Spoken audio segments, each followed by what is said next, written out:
어서오세요. 반갑습니다.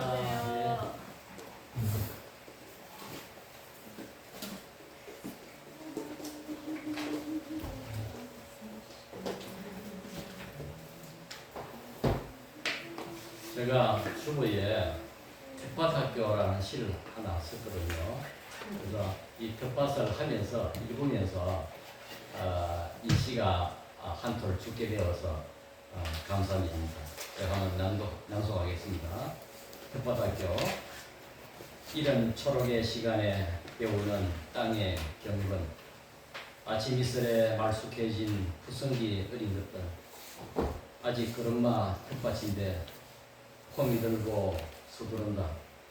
서투른 초보 마음에 힘빼 슬그머니 끝내는 은퇴 목사님의 일침, 이한희 목사님입니다. 이었고 서양의 불그리한 반성의 시간이 저문다. 상추, 고추, 오이, 토마토, 고구마, 애플, 수박, 호박, 밭 일항에 퍼질러 놓은 칠남매 키울 일이 기대보다 걱정이 앞서 장난처럼 시작한 텃밭에 물주기, 잡초 뽑기, 대세우기, 순쳐주기, 장난 아니다 음성하면서도 정직한 땅의 학교에서 순비와 기다림을 배운다. 아멘 해야 됩니까? 이거는 시라서 예. 제대로 썼네. 나는 목사님 글이에 참 좋아해. 어떨 때는 힘도 느끼지고요. 전문가가 아닌 목사님 제대로 쓴데 그럼 뺐습니다. 저는 전문가는 아닌데 좋아해. 근데 이게 목사님이 지금 늦게 배운 그 농사에 지금 날 세우는 줄 모르시네요. 글쎄, 뭐 어쨌든 덕분입니다. 나는 그런 다 주님의 덕분이고 이한희 목사님 덕분입니다. 자, 우리 선한 능력으로 찬양하겠습니다.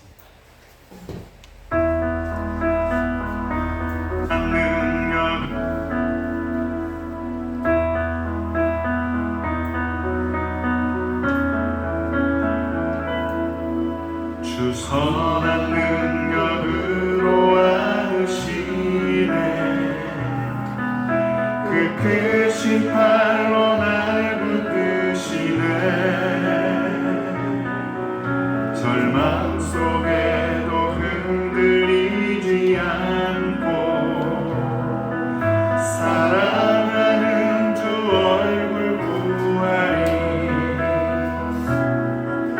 선한 능력으로 일어서리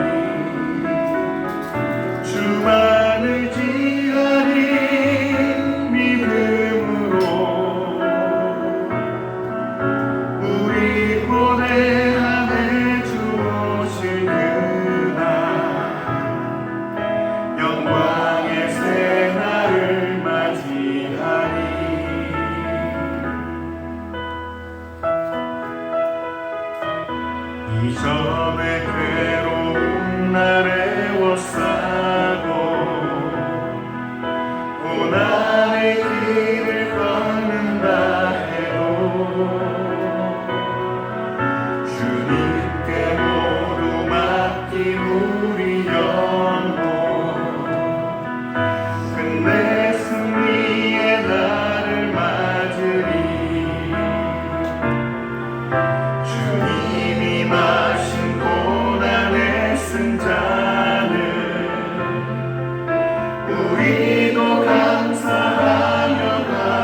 영광의 새날을 맞이하리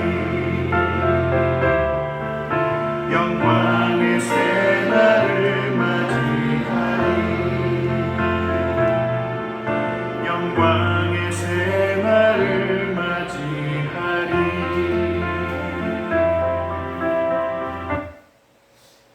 찬송가 193장을 부르려면 물론 예배 순서에도 있지만 제가 찬송을 부를 때 1순위로 보는 게 물론 다른 목사님도 다 그렇지만 가사를 봅니다. 그리고 곡을 보고. 근데 이 묘하게 일치하는 게 제가 주로 이제 좋아하고 뽑는 부분이면 한국인 작사 작곡이에요. 찬송가 그 위에 보면 왼쪽 오른쪽에 있잖아요. 작사 작곡자 이름입니다. 이게 정서적으로 생리적으로 맞는가 그랬죠. 그래서 성령의 봄바람 불어오니 찬송도 사실은 흔하게 부르는 건 아닌데 찬송 한번 하도록 하겠습니다. 193장.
중간에 이제 간주가 있는데 우리 이성원 집사가 아주 센스가 있어요. 싹 건너뛰고 하는 거 좋습니다.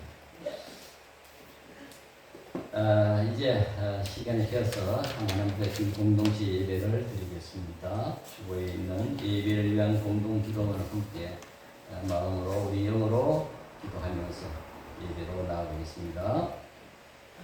사랑과 공의의 하나님 주님의 이름을 찬양합니다.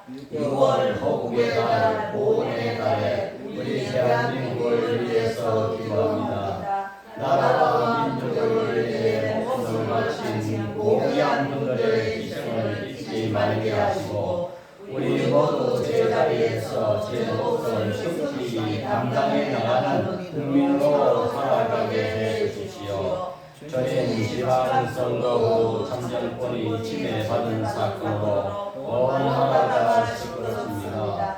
의무를 다하지 못한 관련자들에게는 엄정한 책임을 묻고 이 일이 전화기록의 기회가 되게 하소서. 전임 지선 시간 올려드리는 우리의 예배를 받으시옵소서. 주 예수 그리스도의 이름으로 기도드렸습니다. 아멘.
그러므로 주 안에서 갇힌 내가 너희를 권하노니 너희가 부르심을 받은 일에 합당하게 하여 모든 겸손과 온유로 하고 오래 참음으로 사랑 가운데서 서로 용납하고 평안에 매는 줄로 성령이 하나 되게 하신 것을 힘써 지키라. 몸이 하나요 성령도 한 분이시니 이와 같이 너희가 부르심의 한 소망 안에서 부르심을 받았느니라. 주도 한 분이시요 믿음도 하나요 세례도 하나요 하나님도 한 분이시니 곧 만유의 아버지시라. 만유 위에 계시고 만유를 통일하시고 만유 가운데 계시도다. 아멘.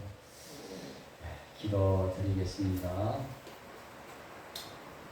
사랑과 은혜가 풍성하신 하나님 아버지, 오늘도 주님의 성도들이 함께 모여 예배하게 하시니 감사합니다. 하나님께서 만드신 계절이 아름다운 질서 속에 순환하는 것을 바라보며 창조주의 신실하심을 고백합니다. 씨를 뿌리고 자라며 열매를 맺는 생태계의 이치를 통해 우리 삶 또한 하나님의 손안에 있음을 깨닫게 하시고 바쁜 일상 속에서도 우리 자신을 돌아보며 감사와 회복의 시간을 갖게 하옵소서. 주님, 우리 사회를 위해 기도합니다. 6.3 지방선거 이후에도 부정선거와 부실선거를 둘러싼 논란과 혼란이 계속되고 있습니다. 주님께서 이 나라를 붙들어 주셔서 국민 모두가 납득할 수 있는 방향으로 질서와 안정을 회복하게 하옵소서. 공무 집행에 있어서 소홀하고 불의와 부실함으로 책임을 다하지 못한 책임자들에게 그에 따른 엄중한 문책과 책임을 지우는 공의가 진행되어서 다시는 그와 같은 일이 반복되지 않게 하옵소서. 주님, 한국교회를 긍휼히 여겨 주옵소서. 같은 신앙을 고백하면서도 이념과 생각의 차이로 서로를 판단하고 나뉘는 모습이 있다면 용서하여 주시고 우리의 생각이나 이념보다 복음을 앞세우게 하시며 예수 그리스도 안에서 하나 되는 신앙 공동체 교회가 되게 하옵소서. 우리 박힌전원교회 성도들의 가정들을 기억하여 주옵소서. 몸이 아픈 이들에게 치유의 은혜를, 마음이 지치고 연약한 이들에게 위로와 새 힘을, 영적 침체에서 주저앉아 있는 이에게 다시 일어섬을 허락하여 주옵소서. 어떤 형편 가운데서도 성령 안에서 감사하며 복되게 살아가게 하옵소서. 이 시간 말씀을 전하는 설교자에게 성령의 능력을 더하여 주시고 말씀이 재해석되고 선포될 때 주님의 뜻이 온전히 작용하여 뜻을 온전히 적용하여 영원히 풍성해지는 체험을 하게 하옵소서. 이 주일 공동체 예배를 통하여 성령님의 역사하심을 기대합니다. 사랑과 공의로 세상을 다스리면서 우리에게 하나님 나라를 선물로 주신 우리 주 예수 그리스도의 이름으로 기도드립니다. 아멘. 찬송 193장.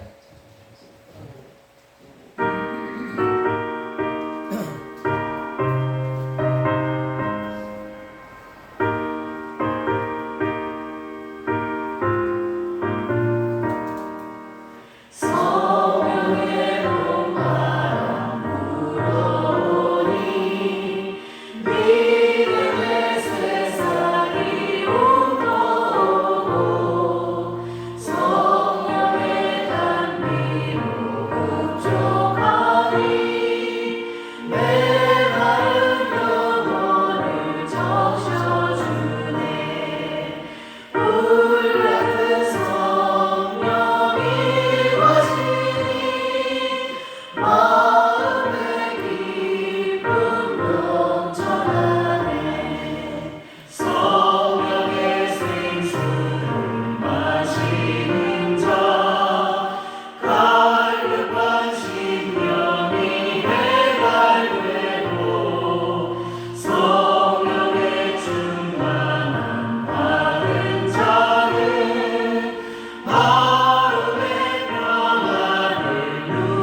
신약성경 마가복음 1장 14절 15절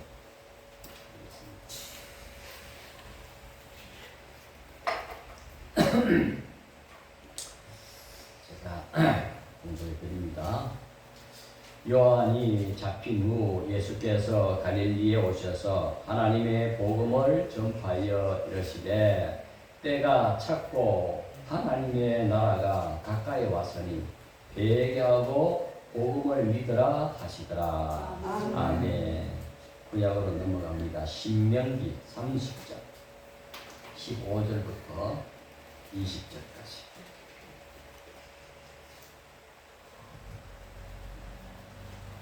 공독합니다. 보라, 내가 오늘 생명과 복과 사망과 화를 내 앞에 두었나니 곧 내가 오늘 너에게 명령하여 내 하나님 여호와를 사랑하고 그 모든 길로 행하며 그의 명령과 규례와 국도를 지키라 하는 것이라. 그리하면 내가 생존하며 번성할 것이요 또 내 하나님 여호와께서 내가 가서 차지할 땅에서 내게 복을 주실 것임이니라. 그러나 내가 만일 마음을 돌이켜 듣지 아니하고 유혹을 받아 다른 신들에게 절하고 그를 섬기면 내가 오늘 너희에게 선언하노니 너희가 반드시 망할 것이라. 너희가 요단을 건너가서 차지할 땅에서 너희의 날이 길지 못할 것입니다. 내가 오늘 하늘과 땅을 불러 너희에게 증거를 삼노라.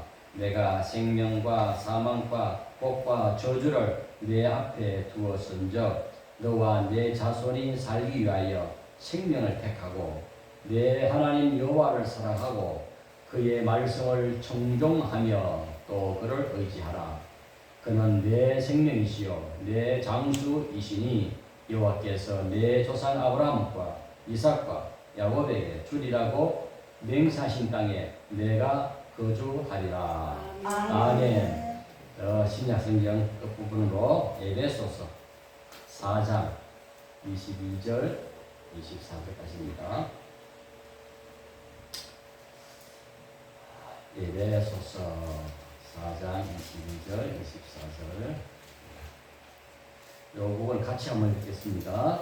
너희는 유혹의 욕심을 따라 서로 들어가는 구소를 따르며 옛 사람을 벗어버리고 오직 너희의 심령이 새롭게 되어 하나님을 따라 의와 진리의 거룩함으로 지어짐을 받은 새 사람을 입어라. 아멘. 아멘. 하나님 나라 살기라는 제목입니다. 여러분 천국이라는 말과 하나님 나라라는 말 중에 어느 말이 더 익숙합니까? 천국, 천당, 하나님 나라. 천국이 더 익숙하죠. 우리 입에 더 되어 있고 또 더 마음으로 더 익숙한 것 같습니다. 그러나 천국과 하나님 나라는 같으면서도 다릅니다. 천국은 그야말로 하늘나라를 번역한 것으로서 장소적인 개념이 강하죠. 천국, 하늘나라. 그러나 하나님 나라는 그 장소적인 개념보다 통치 개념입니다. 그러니까 하나님이 다스리시는 나라, 이제 그런 개념을 품고 있습니다. 그래서 성경은 천국보다 하나님 나라는 말이 더 풍성한 의미가 있다는 겁니다. 이런 이제 좀 더 오늘 말씀의 핵심으로 삼고자 합니다. 첫째, 하나님 나라는 성경의 가장 큰 주제다. 자, 마가복음 오늘 본문 1장을 보세요. 예수님께서 공생의 사역의 시작을 하나님 나라가 가까이 왔다 했습니다. 여기서 천국이라고 번역하지 않고 하나님 나라로 번역했습니다. 신약 성경에만 해도 하나님 나라라는 단어가 222번 나옵니다. 그리고 천국이라고 번역하는 단어가 37번, 37에 나오는데 이 천국이라고 번역한 단어는 37번은 마태복음에만 나옵니다. 다른 복음서에는 다 하나님 나라, 하나님 나라.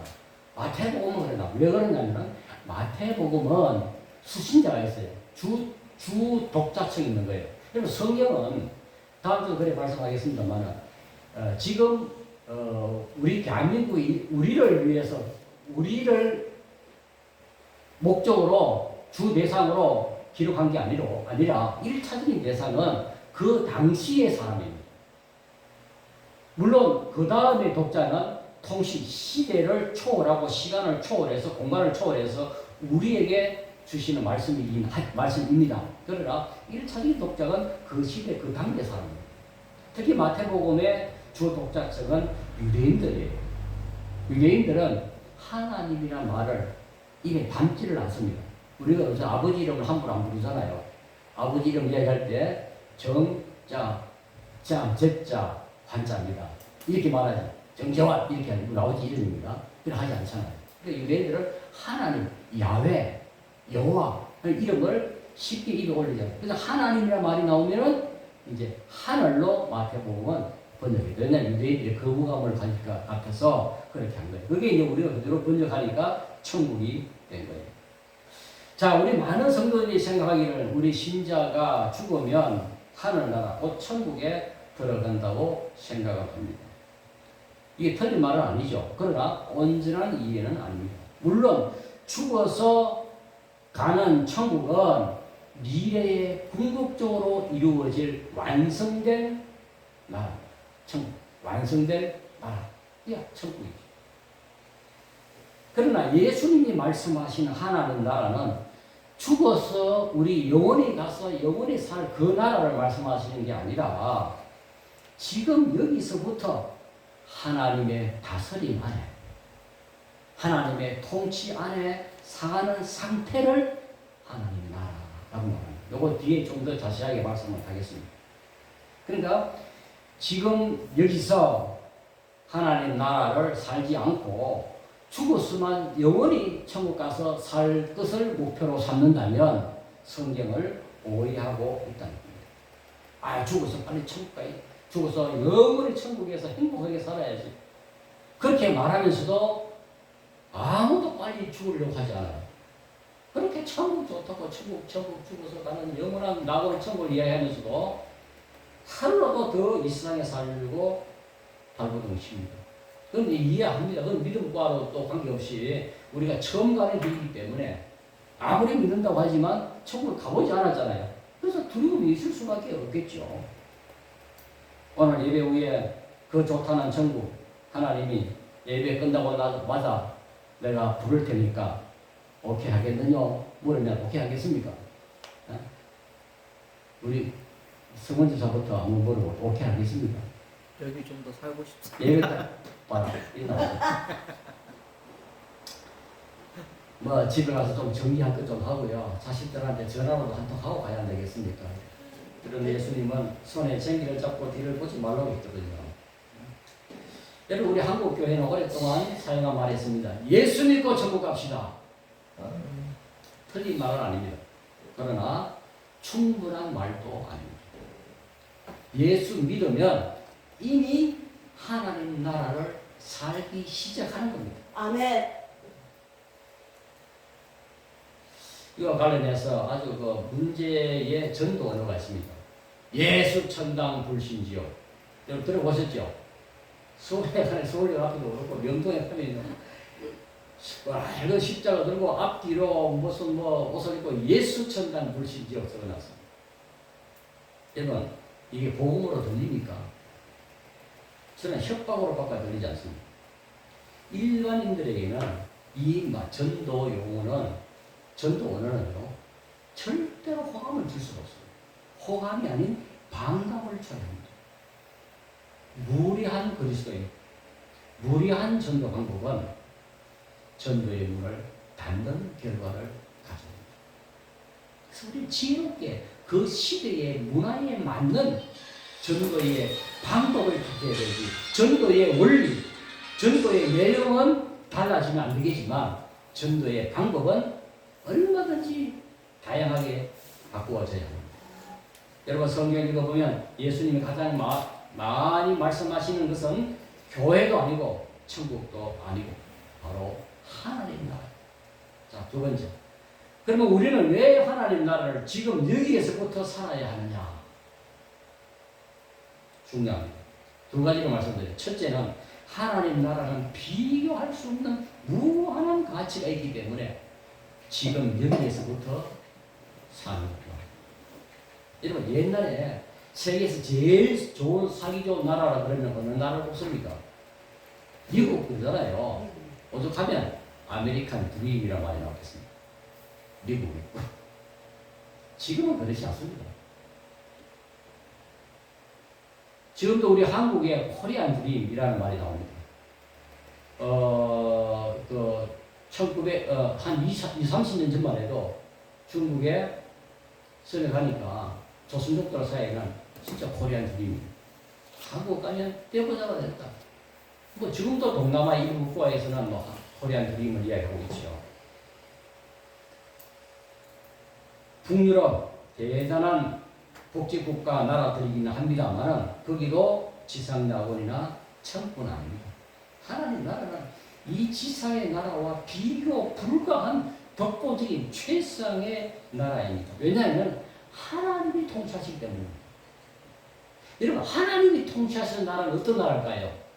쉽게 이야기하면 에덴 동산이라고 생각하면 됩니다. 에덴 동산. 우리가 아담과 하와 잃어버렸던 그 에덴 동산 하나님 나라를 다시 회복하기 위해서 예수 그리스도가 오셨고 그래서 하나님 나라를 말씀하시는 거예요. 죽어서만 영원히 가서 사는 나라가 아니라 아담과 하와서 이 땅에서 하나님과 교제하고 하나님과 함께하는 통치하고 다스리고 대화하고 그런 하나님 나라 그게 바로 에덴 동산이에요. 이 에덴 동산 하나님 나라를 사회학자들은 유토피아라고 말했습니다. 유토피아. 이상향이라는 뜻이죠. 이상향. 그런데 세상에 어떤 통치자도 이 유토피아라고 하는 슬로건을 들고 나왔지만은 이걸 이루지는 못했어요. 특히 공산주의 이론 같은 경우에는 마치 그 이론대로 하면 이 지상낙원 유토피아가 이루어질 것처럼 말했지만은 역사 속에서 피비린 나는 광기의 시대를 그야말로 미친 시대를 광기의 시대를 만들고 말았죠. 하나님 나라는 하나님 통치하시는 나라이기 때문에 완전한 나라입니다. 그 나라는 세상의 어떤 가치와도 비교할 수 없는 무한한 가치를 가진 나라입니다. 그래서 우리는 어떤 대가를 치우더라도 그 나라를 사야 하고 그 나라를 구해야 하고 그 나라를 가서 살아야 합니다. 자, 세 번째 스크린 봅시다. 마태복음 13장 44절 함께 세 번역 성경 읽겠습니다. 시작. 하나님은 밭에 숨겨놓은 보물과 같다. 어떤 사람이 그것을 발견하며 제자리에 숨겨두고 기뻐하며 집에 돌아가서는 가진 것을 다 팔아서 그 밭을 산다. 아멘. 실감나는 비유입니다. 예수님이 하신 비유예요. 이게 뭐냐? 자기 밭이 안에 어떤 소장농인이 밭을 갈았습니다. 갈다 보니까 그 안에 뭐 전기에 걸리는 게 있죠. 타보니까 어마어마한 보물이 있는 거죠. 옛날에 전쟁 피난 갈 때 막 땅속에 다 넣고 가잖아요. 아마 주인이 죽었는지 뭐 행방불명이 없어요. 그래서 이 보물을 자기 것으로 만들기 위해서 어떻게 합니까? 그 밭을 사야 되잖아요. 그래서 자기의 집의 모든 재산을 다 팔아서 그 밭을 산 거예요. 그 비밀을 아는 자기는 그 밭을 기쁨으로 살 수 있었지만 그 비밀을 모르는 사람들은 미친 짓이겠죠. 바로 우리가 하나님 나라를 산다는 것은 바로 이런 거예요. 예수님 그런 비유를 하신 거예요. 실감나는 비유입니다. 하나 더 보겠습니다. 누가복음 18장 18절 23절에 보니까 돈 많은 어떤 관리가 예수님께 와서 이렇게 묻습니다. 예수님, 내가 어떻게 하고 무엇을 해야 영생을 얻겠습니까? 다시 말하면 죽어서 천국 가겠습니까? 이게 묻는 거예요. 무슨 일을 해야? 어떻게 해야? 그때 예수님이 그를 가만히 보시면서 이렇게 말씀했죠. 내가 보니까 너는 참 재산이 많구나. 그 많은 돈을 다 처분하고 가난한 자들에게 나눠주고 나를 따라오너라. 그러니까 이 부자 관리가 어떻게 했습니까? 얼마나 당황했겠습니까? 성경에 보니까 근심하면서 떠나갔다. 이 사람은 하나님 나라의 무한한 가치를, 비교 불가한 그 가치를 알지 못합니다. 그래서 돌아갑니다. 하나님 나라를 들어가기 위한 관문이 그래서 회개라는 겁니다. 회개란 말이 그 메타노니아 이거는 뭐냐면 생각을 바꾸고 가치를 바꾸고 가치관을 바꾸고 마음을 바꾼다는 거예요. 바꾸는 거예요. 가치의 발견 때문에 바꿀 수 있는 거예요. 도시에 가면은 아파트의 단지에 헌 가구들이 많이 버려져 있죠. 우리가 보기에는 정말 멀쩡하고 쓸만한데도 버려놨어요. 우리는 필요해서 가져오지만 그 왜 버렸겠습니까? 새 가구를 사니까 이 헌 가구는 전혀 눈에 들어오지 않는 거예요. 기꺼이 내가 버릴 수 있는 겁니다. 바로 회개, 메타노니아는 바로 그런 거예요. 하나님 나라의 가치를 발견한 자는 바로 그러한 관점에서 신앙을 택하고 하나님 나라를 택하고 하는 거예요. 자, 스크린 네 번째. 둘째, 하나님 나라는 왜 지금 여기서부터 살아야 할까? 둘째는 현재적 구원이기 때문에 현재적 구원. 이거 굉장히 중요합니다. 현재적 구원. 누가복음 19장에 보면 삭개오라는 사람이 인물이 나옵니다. 예수님 어느 날 여리고성에 들어가는데 삭개오라는 사람이 예수님 메시아라는 얘기를 듣고 예수님 보기 위해서 돌 무화과 나무에 우리 옛날에 쓰는 뽕나무 그랬는데 돌 감람 나무에 올라가서 돌 무화과 나무에 올라가서 예수님을 보고자 합니다. 열망이 있었어요. 그래서 예수님이 삭개오의 집에 들어가서 삭개오에게 복음을 주게 됩니다. 예수님은 삭개오에게 너는 죽어서 천국 가게 될 것이야 하는 약속을 한 게 아닙니다. 그 자리에서 오늘 구원이 이 집에 이르렀다. 누가복음 19장 9절입니다. 오늘 구원이 이 집에 두 가지 다 중요합니다. 오늘 이 집에 구원이 이르렀다. 그러니까 언젠가 이 집에 구원이 올 것이다. 죽으면 온 가족이 다 천국 가게 될 것이다. 이렇게 말씀하지 않았습니다. 오늘 구원이 이 집에 이르렀다. 아멘. 그 삭개오는 어떻습니까? 오늘 당장 돌을 바라보는 가치관이 바뀌었습니다. 그리고 사람을 대하는 태도가 바뀌었고 삶의 방향이 바뀌었습니다. 그러니까 하나님 나라가 이 삭개오에게는 현재적 구원으로 임했습니다. 현재적 구원. 앞에서 언급했던 부자 청년과 이 삭개오를 대비해 보면 더욱더 선명해집니다. 부자 청년은 하나님 나라를 미래의 영생으로 천국 가는 것으로 생각했습니다만은 삭개오는 하나님 나라의 가치를 현재적으로 실천했습니다. 하나님 나라를 당장 살기 시작했다는 겁니다. 아멘. 한 사람은 돈을 붙들고 한 사람은 하나님 나라를 붙들었다는 겁니다. 예수님은 이렇게 하나님 나라의 현재성을 선언하셨는데 누가복음 17장 20절 21절에서도 하나님 나라는 너희 안에 있느니라. 아멘. 보시고요. 이게 중요합니다. 물론 너희 안에라는 말은 두 가지 의미입니다. 우리의 심령의 말하기도 하나는 너희 안, 이것은 among you, 너희들 가운데, 당신들 가운데 있다. 그러니까 예수님은 하나님 나라를 미래에만 존재하는 장소로 설명하지 않고 하나님 나라는 이미 예수님 안에서 시작되었고 아멘. 그 예수를 믿는 사람들 가운데 오늘 하나님이 통치하고 있다. 아멘. 그럼 여기서 중요한 질문을 하는 겁니다. 하나님이 사랑의 하나님이고 공의의 하나님이고 세상 방사를 통치하는 거룩한 분인데 이 세상을 통치하신다면 이 세상에 이 땅에 하나님 나라가 왔다면 그런데도 불구하고 이 세상은 왜 이 모양 이 꼴입니까? 왜 우리는 여전히 병들고 눈물 흘리고 고난을 당하다가 병들다가 늙고 죽어야 합니까? 라고 묻게 됩니다. 신약 성경은 하나님 나라를 이미 시작되었으나 아직 완성되지 않는 나라로 설명합니다. 자, 여러분 예수님의 예수님의 탄생과 부활로서 하나님 나라가 시작되었습니다만은 그러나 아직 완성되지 않고 그 중간 지대를 산다고 비유할 수 있습니다. 전쟁은 끝났지만 전당이 아직 남아있는 전쟁터와 같다라고 말하고 있습니다. 이걸 이제 성경적인 비유를 하나 예를 들어 볼게요.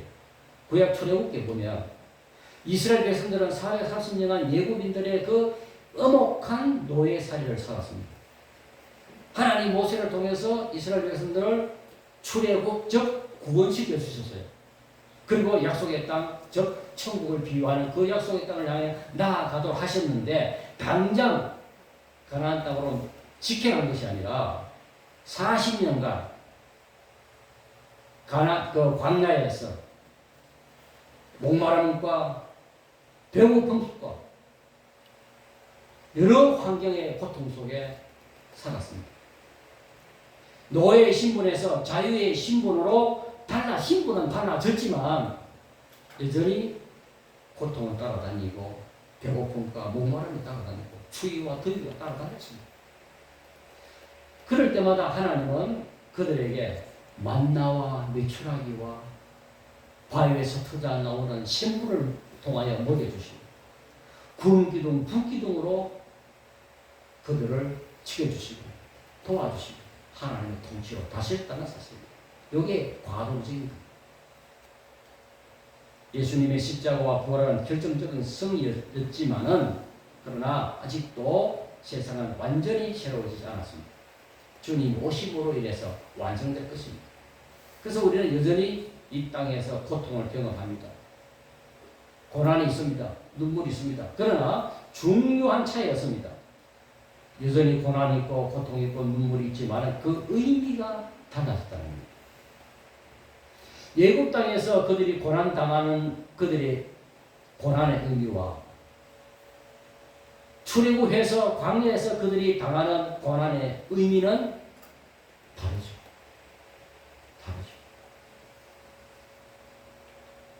전에는 절망이었지만 이제는 소망 속의 고통입니다. 이전에는 허구였지만 이제는 하나님의 손길 안에 있는 고난임을 알기 때문에 소망이 있다는 것입니다. 우리는 예수 믿고 하나님 나라를 산다고 해서 늙지 않고 병들지 않고 죽지 않는 게 아닙니다. 이게 현실입니다. 그러나 우리의 고통 속에 눈물 속에 심지어 죽음 속에도 의미가 있는 것이 뭐냐? 부활의 소망. 완성될 하나님 나라에 대한 소망이 있기 때문에 이 땅에서도 하나님 나라를 산다고 말할 수 있습니다. 자, 그러므로 다섯 번째. 그러므로 하나님 나라 살기는 새로운 삶의 방식. 에베소서 4장 22절 24절 신명기 30장 15절 20절 우리 본문 읽었죠. 특히 신명기 30장 15절 20절의 본문을 상기해 보면 하나님은 우리 앞에 생사화복을 두었답니다.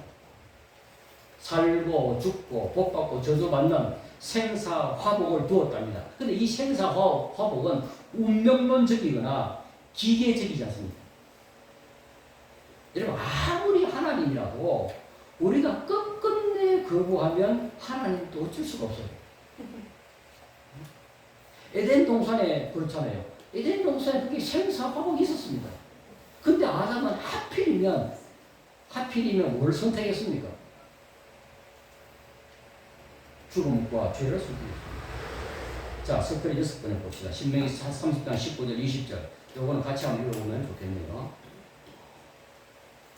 시작. 생명과 사망, 복과 저주를 당신들 앞에 내놓았습니다. 당신들과 당신들의 자손이 살려거든 생명을 택하십시오. 주 당신들의 하나님을 사랑하십시오. 그의 말씀을 들으며 그를 따르십시오. 그러면 당신들이 살 것입니다. 아멘. 아멘. 생사화복을 주관하시는 하나님을 선택한다는 말입니다. 하나님의 통치를 받기로 선택한다는 겁니다. 여러분 선거할 때 우리가 대통령과 정당을 선택하는 건 뭐예요? 그들에게 위임된 권력으로 통치를 받겠다는 거예요. 예수를 믿는다는 것은 우리 하나님을 믿는다는 것은 하나님의 통치를 받겠다고 하는 것을 선택하는 겁니다. 여러분 이 선택이라는 게요. 굉장히 어렵기도 하고 쉽죠. 식당에 가면은 메뉴가 수십 가지 있는데 뭘 선택할지. 그래서 우리 한국 사람들이 제일 쉽게 하는 말이 뭐예요? 아무거나 아무거나는 없잖아요. 선택하기가 어렵습니다. 그러나 선택이라고 하는 것은요, 어렵기도 하고 쉽기도 합니다. 그 어떤 왜 그런지 신명기 30장 11절 14절에 나옵니다. 자, 읽어보겠습니다. 이것도 오늘 내가 당신들에게 내리는 이 명령은 당신들이 실천하기 어려운 것도 아니고 당신들의 능력이 미치지 못하는 것도 아닙니다. 이 명령은 하늘 위에 있는 것이 아니므로 당신들은 누가 하늘에 올라가서 그 명령을 받아다가 우리가 그것을 듣고 지키도록 말하여 주라 할 것도 아닙니다. 또 이 명령은 바다 경계에 있는 것도 아니니 누가 바다를 건너가서 명령을 받아다가 우리가 그것을 듣고 지키도록 말하여 주랴 한 것도 아닙니다. 이 명령은 당신들에게 아주 가까운 곳에 있습니다. 당신들의 입에 있고 당신들의 마음에 있으니 당신들이 그것을 실천할 수 있습니다. 아멘. 보십시오. 단순 명쾌합니다. 마음에 좋아함과 사랑함이 있으면 선택하는 일은 쉽습니다. 세상에 여러분 마음이 없는 일만큼 어려운 일이 없죠. 그러나 마음에 품고 있고 마음에 좋아하고 사랑하고 즐기는 일은요, 선택하기 너무나 쉽습니다. 사람을 움직이는 힘은요, 마음에 있고 없습니다. 마음만 가면 돈도 나오고 시간도 나오고 땀도 나오고 다 나옵니다. 마음만 있으면 움직이게 되어 있습니다. 그러므로 하나님 나라 살기는 바로 새로운 마음을 갖는 것입니다. 마음의 영을 새롭게 하는 것입니다. 그러니까 여러분, 하나님 나라는 단순히 어떤 종교가 아니라 삶의 한 방식입니다. 그것도 새로운 삶의 존재 방식입니다. 에베소서 4장 22절 24절을 보겠습니다. 이것도 세 번역입니다. 여러분은 지난날의 생활 방식대로 허망한 욕정을 따라 살다가 썩어 없어질 그 옛사람을 벗어버리고 마음의 영을 새롭게 하여 하나님의 형상을 따라 참 의로움과 참 거룩함으로 지으심을 받아 새 사람을 입으십시오. 아멘. 새 사람. 이게 새로운 삶의 존재 방식입니다. 빌립보서 3장 20절에 바울 사도는 이렇게 빌립보 교회 성도들에게 말했습니다. 우리의 시민권은 하늘에 있습니다. 시민권은 단순한 주소가 아닙니다. 신자의 정체성입니다. 여러분, 하나님 나라의 백성은 죽어서 천국 갈 사람으로만 사는 것이 아니라 지금 여기 이 땅에서 하나님 나라, 즉 하나님이 주인 되시는 질서로 살겠다고 하는 삶의 방식입니다. 그래서 우리가 기도할 때 하나님을 뭐라고 부릅니까? 주님이라고 부르잖아요. 주님. 여러분, 내가 내 인생을 통치할 수 있습니까?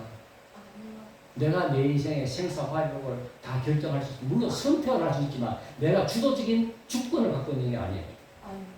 그래서 생사화복의 주권자이신 하나님을 믿기로 선택하게 될 때 생명을 얻게 되고 복을 얻게 된다는 것이 오늘 설교의 요지입니다. 자, 설교 제목 다시 한번 돌아가겠습니다. 하나님 나라 삶입니다. 우리는 이미 하나님 나라 안에 살고 있습니다. 제가 앞에서 언급했습니다만 그럼에도 여전히 고난과 눈물과 죽음이 뒤섞여 있는 세상에 고가 분투하면서 살아가고 있습니다. 여러분, 하나님 나라 살기는요, 일의 완료 형식입니다. 일의 완료 형식. 그 결과를 알기 때문에 과정에 있어서 감당할 수 있습니다. 지금 월드컵 경기 시작했죠. 지난 금요일 날 오전 11시에 한국과 체코를 왔는데 짜릿한 성적을 거뒀습니다. 저는 혼자서 소리를 질렀습니다. 여기서 빡! 이렇게 사무실 있는 사람들이 다 들었어요. 짜릿한 성적을 거뒀죠. 근데 이번에 시차가 그래 돼서 그런데 옛날 월드컵 할 때 보면 새벽 뭐 3시에 뭐 4시에 뭐 이렇게 할 때 있잖아요. 저는 그럴 때 아무리 중요한 경기라도 무조건 안 봅니다. 잡니다. 내가 눈 벌리고 푹 눈 해가면서까지 저는 그래 볼 이유가 없다고 생각합니다. 대신 그 다음날 결과를 보잖아요. 4대2 이겼다. 결과를 보고 재방송을 보면요. 여러분 중계방송 못지않게 재방송을 보는 재미가 솔솔합니다. 저는 저만의 방식입니다. 재방송 보면요. 녹화방송을 보면 어떤 즐거움이 있느냐. 결과를 알고 보잖아요. 그래서 전반전 내내 골 먹고 계속 실수하고 수세에 몰리고 중계방송도 얼마나 조마조마하겠습니까? 한 골 먹어도 괜찮아. 왜냐? 이긴다는 걸 알기 때문에. 결과를 알기 때문에. 여러분, 우리 신자의 삶은 바로 이와 같습니다. 이 땅에서 하나님 나라 살기라고 하는 것은 바로 그런 겁니다. 완성될 하나님 나라를 알기 때문에 그 인생의 결과를 알고 영원한 결과를 알기 때문에 비록 한 골을 먹고 비록 넘어지고 깨지고 하더라도 반드시 이긴다. 결과를 알고 있기 때문에 미래의 완료형 시제로 하나님 나라 살기 때문에 우리는 소망 가운데 살아가시는 겁니다. 아멘. 이것이 하나님 나라의 복음입니다. 할렐루야. 아멘. 기도하겠습니다. 하나님 아버지, 오늘 우리에게 하나님 나라의 복음을 다시 들려주시니 감사합니다. 아멘. 우리는 오랫동안 하나님 나라를 먼 미래의 일로만 죽어서만 영원히 가는 나라로 생각하며 살아왔습니다. 그러나 하나님께서는 오늘 우리에게 하나님 나라가 죽은 다음의 일로가 아니라 지금 여기서 당장 삭개오처럼 현실 속에서 하나님이 다스림이 있는 하나님이 주인이 되는 그런 삶을 살기 시작한다는 사실을 배웠습니다. 주여 우리가 깨닫는 바 배운 대로 살게 하옵소서. 아멘. 우리의 마음을 살펴주옵소서.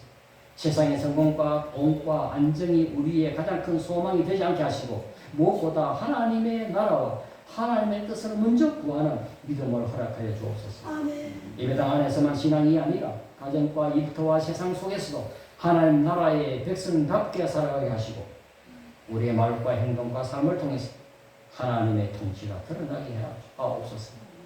삶의 여러 어려움과 고난 가운데서 낙심하지 않게 하시고 이미 시작된 하나님 나라의 은혜와 소망을 누리며 살게 하옵소서. 아멘. 눈에 보이는 현실보다 우리를 다스리시는 하나님을 더 신뢰하게 하여 주옵소서. 아멘. 우리의 나라, 우리 대한민국의 나라와 민족도 주님의 손에 맡겨드립니다. 갈등과 분열을 넘어 진실과 정의가 세워지게 하시고 모든 국민이 서로를 존중하며 함께 미래를 만들어갈 수 있도록 인도하여 주옵소서. 우리의 왕이신 예수 그리스도의 이름으로 기도하옵나이다. 아멘.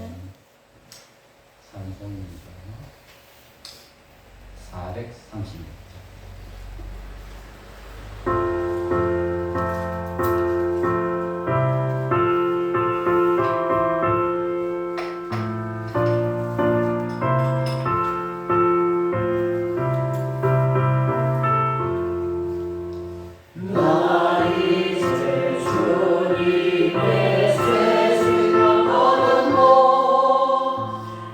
예것은 지나고 세상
주를 모시고 영원히 살리라.